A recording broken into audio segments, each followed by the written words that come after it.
나누도록 하겠습니다. 오늘 본문의 말씀이 빌립보서죠. 빌립보서는 빌립보 교회에 보내는 사도 바울의 편지입니다. 그리고 빌립보 교회는 이름처럼 빌립보라는 도시에 세워진 교회입니다. 이 빌립보라는 도시가 어떤 도시인가 역사를 살펴보면, 여러분 알렉산더 대왕 아시죠? 알렉산더 대왕 이름을 들어보셨을 거예요. 알렉산더 대왕의 아버지도 왕인데요, 빌립 2세예요.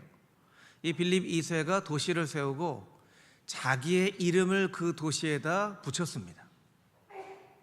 자기의 이름을 도시에 붙일 정도면 얼마나 그 도시가 멋진 도시였을까요? 이 빌립보라는 도시는요, 비아 아그나티아라고 하는 이 빛의 길, 빛나는 길이라는 길에 세워진 도시인데요, 그 주변에 금광이 있었대요. 금광. 그 금광이 보통은 땅을 깊이 파야 금맥이 나오는데, 이 금맥이 그냥 땅 위로 드러나서 그 지역을 가다 보면 땅이 번쩍번쩍 빛나는 그런 땅이었다라는 거예요. 그러니까 그것을 세상의 권위를 가진 사람들이 이 땅을 잘 지켜야 되겠구나 하는 마음으로 도시를 세운 거예요. 또 이 로마 제국을 보면요, 로마의 첫 번째 황제는 옥타비아누스라는 사람이 이 악티움이라는 해전에서 이기고 스스로 황제라는 칭호를 붙였습니다. 그리고 황제라는 칭호 앞에는 신성 혹은 존엄자라고 하는 아구스토라는 이름을 붙여요. 첫 번째 로마의 황제가 되었는데, 이 로마 황제 옥타비아누스가 아주 중요하게 여긴 도시가 바로 빌립보예요. 그러니까 이 두 가지 설명만 들어도 이 빌립보라는 도시가 엄청난 도시였다는 것을 우리가 알 수 있겠죠. 이 도시에 살고 있는 사람들은 어땠을까요? 굉장히 자부심이 컸다는 거죠. 나는 빌립보에 살고 있다 하는 거죠. 그러면 그와 같이 빌립보 교회도 자랑스러운 교회였을까? 사실은 그렇게 자랑스러울 만한 교회는 아니었다라고 합니다. 오늘 읽은 말씀 15절 16절 말씀을 같이 한번 다시 한 목소리 읽어보도록 하겠습니다. 15절 16절 말씀입니다.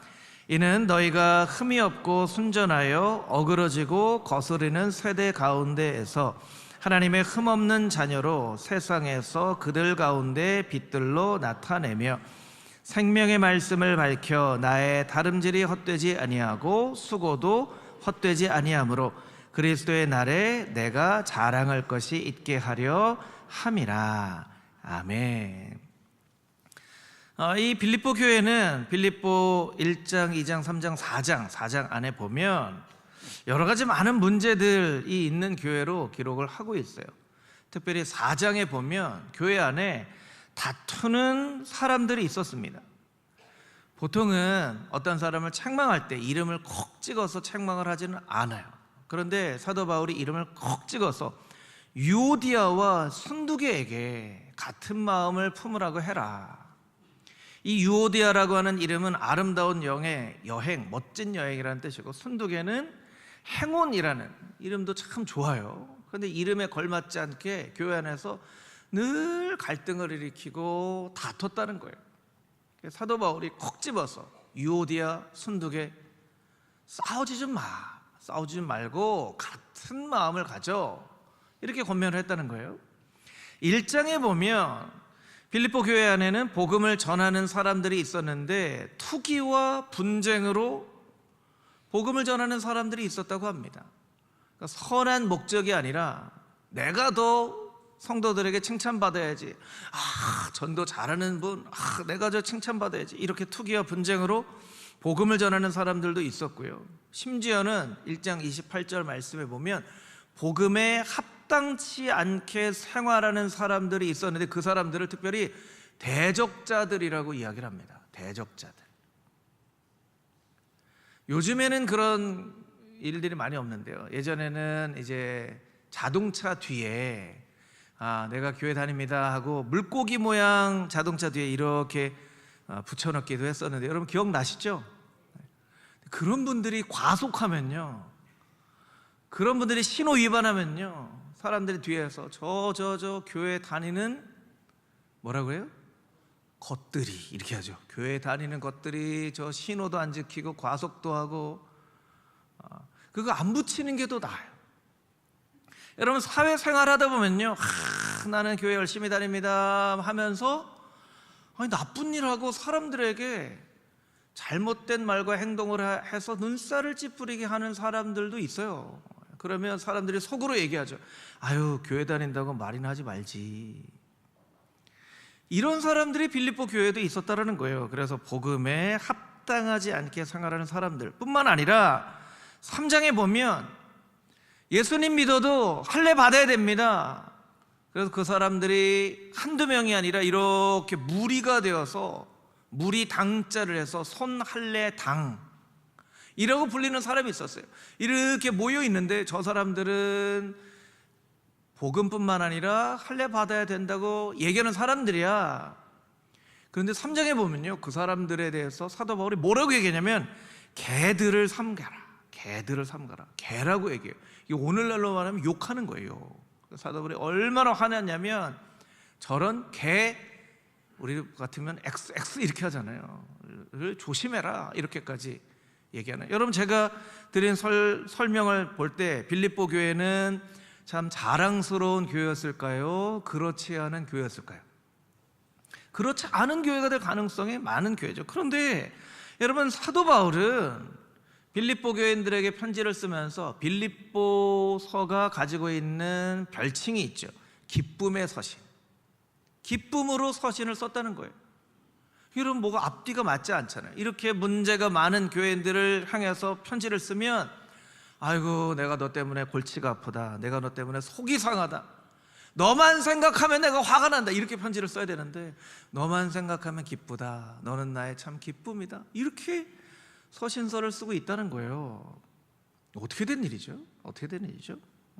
16절 말씀을 보면 그 사도 바울의 의도를 잘 알 수 있습니다. 16절 말씀을 자막으로 보여주시면 16절 말씀에 이런 구절이 있죠.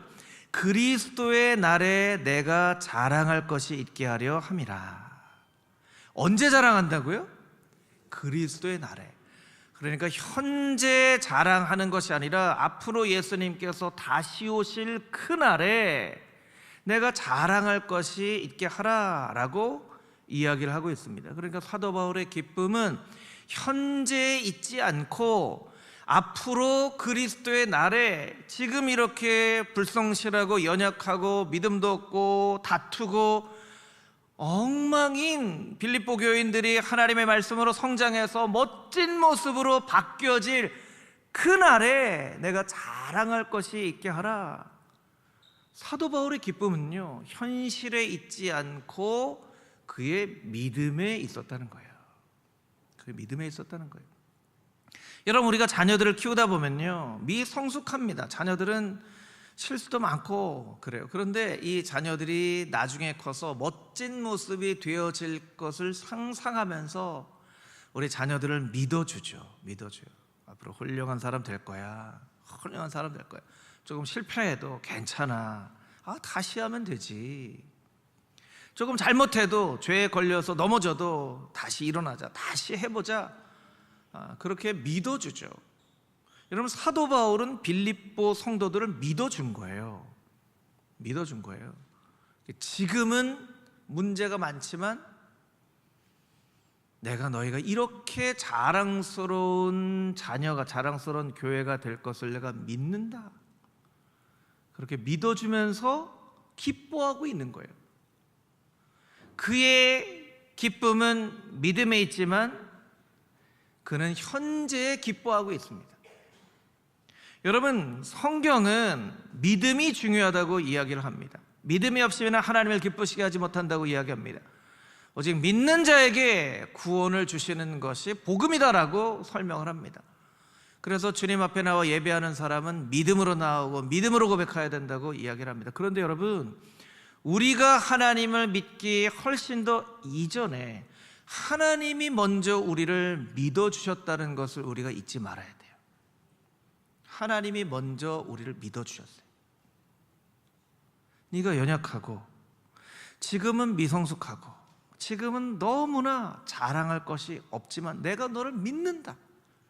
마치 아버지 어머니가 자녀들을 믿는 것처럼 내가 너를 믿는다. 앞으로 너는 나의 자랑스러운 아들이 될 것을, 자랑스러운 딸이 될 것을 믿는다. 하나님께서 그렇게 먼저 믿어주셨다는 거예요. 여러분, 하나님께서 여러분을 먼저 믿어주셨다는 사실을 여러분은 믿으십니까? 아멘. 여러분, 그것을 우리가 꼭 알고 있어야 돼요. 그래서 우리는 조금 현실에 부족하고 연약해도 너무나 절망하지 않고, 하나님 앞으로 잘하겠습니다, 그리스도의 날에 자랑이 되는 사람이 되겠습니다 라고 하나님 앞에 늘 그렇게 나아갈 수 있어야 돼요. 그러면 그냥 저절로 있어도 우리는 스스로 자랑스러운 사람들이 되는 걸까요? 아니요. 본문 16절을 다시 한번 보여주시면 16절에 이렇게 되어 있죠. 생명의 말씀을 밝혀. 저를 따라서 같이 한번 해보실까요? 생명의 말씀을 밝혀. 생명의 말씀을 밝혀라는 말씀을 공동번역 성경에서는 이렇게 번역하고 있습니다. 생명의 말씀을 굳게 지키십시오. 이것도 같이 한번 따라해 보겠습니다. 생명의 말씀을 굳게 지키십시오.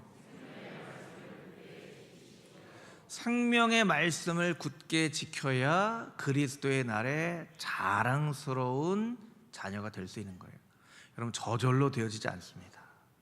신앙생활 저절로 되어지지 않아요. 저절로만 되어지면 신앙생활 10년, 20년, 30년, 40년 하면 우리의 믿음이 엄청나게 많이 성장해 있어야죠. 그런데 엄청나게 많이 성장한 사람도 있고 반대로 엄청나게 후퇴하는 사람도 있어요. 어떤 것이 이런 차이를 만들까요? 생명의 말씀을 굳게 지켰느냐 지키지 않았느냐 하는 것이 이런 차이를 만드는 거예요. 여러분, 빌립보는요, 사실 사도 바울이 빌립보로 가려고 하지 않고 아시아로 가서 복음을 전하려고 했는데 하나님께서 자꾸 사도 바울의 앞길을 막으세요. 성령께서 사도 바울의 앞길을 막으시고 마게도니아 사람의 환상을 보여주셔서 와서 우리를 좀 도와주십시오. 여러분, 그 당시에는 이렇게 성경책이 있는 시대가 아니었기 때문에 하나님께서 환상으로 보여주신 것이 바로 하나님의 말씀이에요. 그래서 사도 바울이 하나님께서 보여주신 그 환상을 하나님의 말씀으로 굳게 붙잡고 생소한 땅 마게도니아 빌립보로 가서 복음을 전합니다. 그러면 하나님 말씀 붙잡고 갔기 때문에 하나님이 길을 열어주셔야죠. 그런데 어찌된 일인지 그 빌립보에서 바울과 실라가 사람들에게 엄청나게 맞아요. 맞는 것뿐만 아니라 감옥에 던져집니다. 얼마나 엄청나게 많이 맞았냐면 밤중이 되어서야 정신을 차릴 정도로 엄청나게 많이 맞고, 밤중에 대해서 일어나서 바울과 실라가 한 일은 찬양을 하는 일이었어요. 바울과 실라가 찬양을 할 때 감옥 문이 막 열리고 놀라운 기적이 나타나서 자신들을 가두어 놓은 간수 장애의 가족들에게 복음을 증거하죠. 그래서 교회가 세워진 것이 바로 빌립보 교회예요. 여러분, 하나님이 인도하셔도 막으실 수 있고 매질을 당할 수 있고 감옥에 갇힐 수도 있습니다. 여러분, 이와 같은 일이 오늘날에도 우리에게 똑같이 일어난다고 하면 여러분, 오늘처럼 이렇게 신앙생활 하실 수 있으시겠어요? 여러분이 하나님의 분명한 말씀 듣고 뭔가를 결정했는데 막 망해요. 누가 나를 때려요. 감옥에 갇혀요. 그래도 여전히 여러분이 하나님 앞에 이렇게 나와서 신앙생활 할 수 있으시겠냐는 거예요. 아마 그렇게 하지 못할 분들이 많을 거예요. 하나님이 이럴 수 있습니까? 하나님 나한테 이럴 수 있습니까? 하나님 너무나 서운합니다. 하나님 너무 원망스럽습니다. 저 이제 교회 떠나요. 막 이런 등등의 막 하나님을 향한 원망들을 얘기했겠죠. 그런데 사도 바울은 그렇게 하지 않았어요. 왜 그렇게 하지 않았죠? 하나님 말씀 꼭 붙잡고 있었기 때문에. 하나님 말씀 꼭 붙잡고 있었기 때문에. 그래서 여러분, 하나님의 말씀을 꼭 붙잡고 살아가는 것이 너무나 중요합니다. 신앙생활 하다 보면요, 힘든 일도 겪어요. 어려운 일도 겪어요. 그런데 하나님 말씀 꼭 붙잡고 있으면 막 흔들리는 풍파가 몰아쳐도 그 바람을 견딜 수가 있는 거예요. 막 땅이 흔들리는 것 같은 그런 일이 있어도 잘 견딜 수가 있는 거예요. 인생뿐만 아니라 신앙도 여러 가지 환난과 어려움과 고통과 고난이 있습니다. 그런데 여러분, 환난과 고통 중에 나타나는 것 중에 하나가 생명이라는 사실을 우리가 알고 있어야 돼요. 어린 생명은 어머니의 출산의 고통 없이 이 땅 가운데 절대로 태어날 수 없습니다. 만약에 어떤 어머니가 나는 출산의 고통 당하지 않고 싶습니다 하면 사실은 새 생명을 낳을 수가 없어요. 천하 만물의 모든 것들이 다 그래요. 생명을 낳는 일에는 출산의 고통과 같은 그런 고통이 따르게 되어 있어요. 근데 고통 가운데 있을 때는 이게 어떤 의미인지 나는 잘 모르겠고 이 고통만 사라졌으면 좋겠다 이렇게 생각하거든요. 그러니까 하나님이 때로는 이 고통과 고난의 의미를 설명해 주시지 않고 고통과 고난을 견디도록 우리에게 말씀해 주세요. 그리고 시간이 많이 지나간 이후에는 그 생명의 열매를 우리가 눈으로 바라보면서 하나님이 이런 생명의 열매를 맺게 하려고 이런 고통과 고난을 견디게 하셨구나 라고 깨달아 아는 거죠. 여러분, 교회를 봉사하는 일, 이거 참 어려운 일입니다. 힘든 일이에요. 그런데 이 어려운 일을 견디면 분명히 여러분의 그 수고 위에 하나님께서 열매를 맺게 하실 거예요. 할렐루야. 그러니까 우리가 좀 견뎌야 돼요. 때로는 힘들어도 좀 견뎌야 되고 힘들어도 좀 참아야 되고, 우리가 세상 가운데 하나님의 자녀로 살아가는 과정 가운데에는 어려운 일들이 있을 거예요. 분명히 어려운 일들이 있을 거예요. 그리고 여러분들 가운데는 가족들의 지지를 받지 못한 채 홀로 가족 가운데 신앙생활하는 그런 분들도 있으실 거예요. 그리고 혹시 여러분들의 가족 중에는 여러분을 박해하고 혹은 여러분을 비난하고 하는 그런 분들이 있을 수도 있습니다. 여러분, 생명의 말씀을 꼭 붙잡고 잘 견디십시오. 그리고 하나님 앞에 이렇게 기도하셨으면 좋겠어요. 하나님, 저는 이 고통과 고난의 의미를 잘 모르겠습니다. 그런데 하나님 앞에 한 가지 기도할 것은 이 고통과 고난 이후에 생명의 열매가 맺혀지기를 주님 기도합니다. 그렇게 간절한 마음으로 기도하고 생명의 말씀 붙잡고 하루 견뎌나가면 마치 추운 겨울이 지나가고 봄이 되면 새싹이 생명으로 어른 땅을 뚫고 이 세상에 짠하고 탄생하는 것처럼 얼어붙은 것만 같은, 끝나지 않을 것 같은 그 겨울을 넘어서서 얼어붙은 땅을 뚫고 나오는 생명의 열매, 복음의 열매, 또 구원의 열매가 여러분의 인생 가운데, 여러분의 가정 가운데 맺혀지게 될 줄 믿습니다. 아멘. 그래서 그런 생명의 열매를 맺는 하나님의 자녀들을 그리스도의 날에 바라보면서 하나님께서 네가 참 자랑스럽다, 나는 네가 정말 자랑스럽다, 그렇게 말씀해 주시는 거예요. 욥기서 말씀해 보면 사단이 이 세상을 막 두루 다닙니다.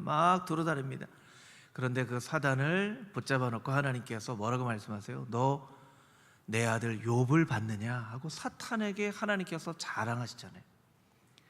사탄에게 자랑하심으로 욥에게 고난이 시작되었지만, 여러분, 하나님께서 사탄에게까지 자랑할 만한 아들이 되었다는 것은 욥에게 있어서는 아주 엄청난 일이에요. 빌립보 교인들은 지금 너무나 연약하고 부족하고 다툼도 있고 그 안에 여러 가지 당을 짓는 사람도 있지만, 사도 바울이 그리스도의 날에 분명히 너희는 나의 자랑이 될 것을 내가 믿는다 하고 빌립보 교인들에게 축복하고 칭찬하였던 것처럼 하나님께서 우리 가운데 그런 하나님의 칭찬과 축복을 주시는 그런 복된 성도님들이 다 되시기를 주님의 이름으로 축복합니다. 특별히 오늘 은퇴식을 한 우리 두 분의 귀한 장로님들, 또 귀한 권사님들을, 또 명예권사로 추대된 우리 귀한 집사님 두 분을 하나님께서 그렇게 바라보시고 내 아들아, 내 딸아, 나는 네가 정말 자랑스럽다 하고 말씀하여 주시는 줄 믿습니다. 금호중앙의 모든 성도님들이 그런 하나님의 귀한 축복과 칭찬을 받는 성도 되어줄 수 있도록 생명의 말씀 꼭 붙잡고 신앙의 인생의 어려움들을 잘 이겨나갈 수 있게 되기를 다시 한번 주님의 이름으로 축복합니다. 함께 기도하겠습니다. 거룩하신 아버지 하나님, 참으로